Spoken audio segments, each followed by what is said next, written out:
Hello viewers, আসসালামু আলাইকুম। আপনারা কেমন আছেন? আশা করি ভালোই আছেন। আজকের পর্বে থাকছে ইন্টারন্যাশনাল কমার্শিয়াল টার্ম, যা সংক্ষেপে ইনকো টার্মস নামে পরিচিত। আসুন কথা না বাড়িয়ে চলে যাচ্ছি স্ক্রিনে। এই ভিডিও দেখে আপনারা যদি উপকৃত হন, আপনারা অবশ্যই আমার চ্যানেলটি সাবস্ক্রাইব করবেন। এর পাশাপাশি বেল আইকনে ক্লিক করে রাখুন, যাতে পরবর্তী ভিডিওর নোটিফিকেশন সবার আগে আপনার কাছে পৌঁছে যায়।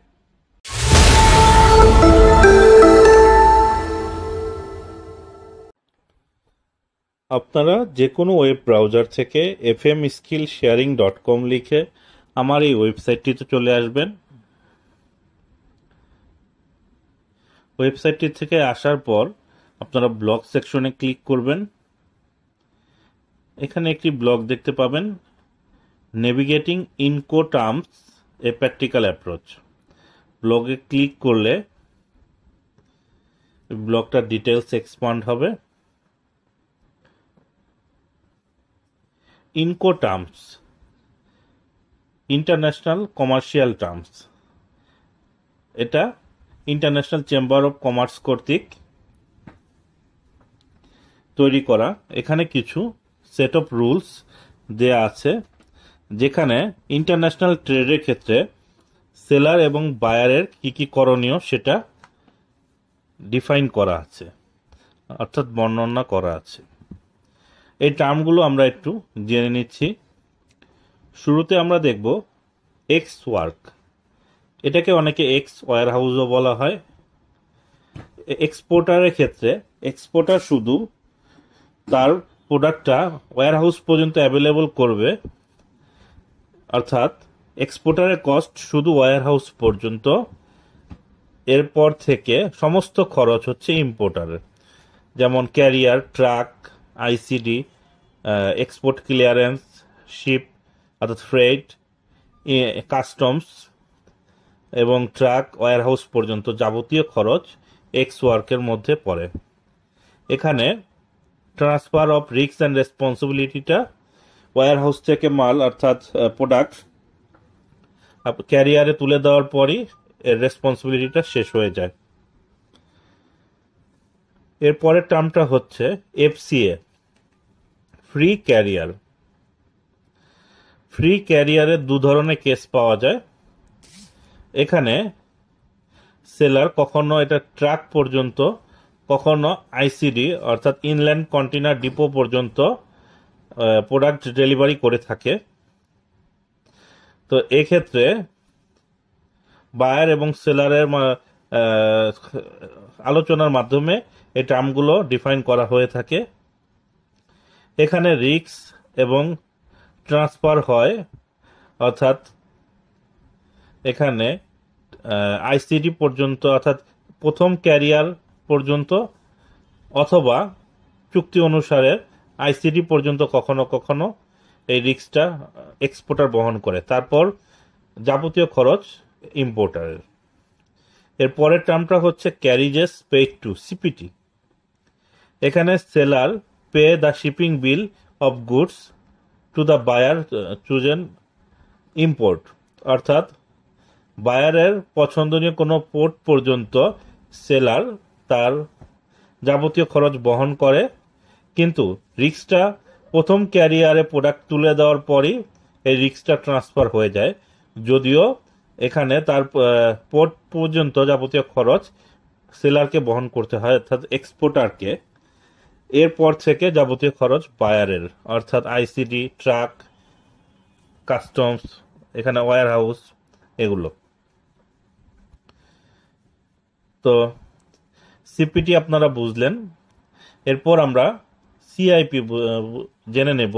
সিআইপি হচ্ছে ক্যারিজেস অ্যান্ড ইন্স্যুরেন্স পেড টু। এখানে সিপিটি এবং সিআইপি দুটোর মধ্যে শুধু একটা পার্থক্যই আছে, ইন্স্যুরেন্স। অর্থাৎ এক্সপোর্টার যে খরচটুকু বহন করছে সেটা ইন্স্যুরেন্স করা থাকবে, অর্থাৎ বীমা করা থাকবে নিরাপত্তার জন্য। তাহলে এখানে সিআইপিটা টার্মটা আপনারা জেনে নিলেন। এরপর আমরা দেখব ডেলিভারেড অ্যাট প্লেস, ড্যাপ। এখানে সেলারের responsibility for delivering the goods to designated place agreed upon the buyer.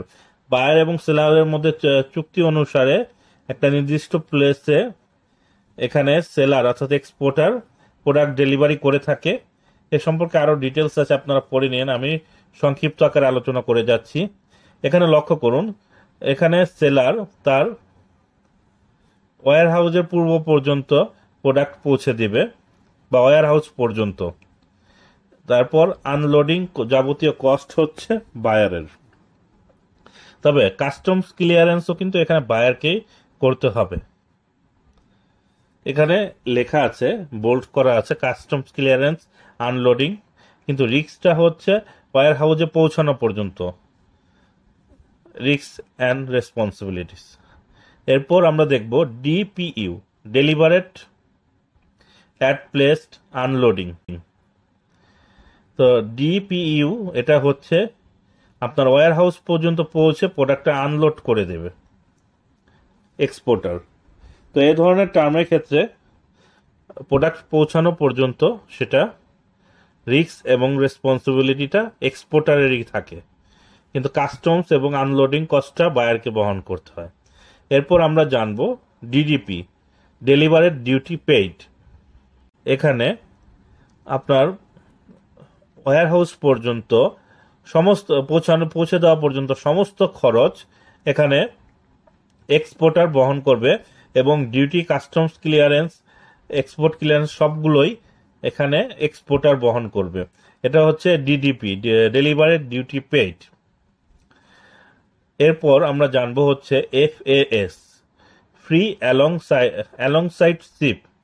এটাতে বলা আছে the seller deliver the goods alongside ship name to the airport. আপনারা পিকচারে লক্ষ্য করুন, এখানে পোর্ট পর্যন্ত সেলার প্রোডাক্টটা পৌঁছে দেবে এবং শিপিং খরচ থেকে অর্থাৎ ফ্রেট থেকে আপনার ওয়্যার হাউসে পৌঁছানো পর্যন্ত যাবতীয় খরচ ইম্পোর্টারকে বহন করতে হবে।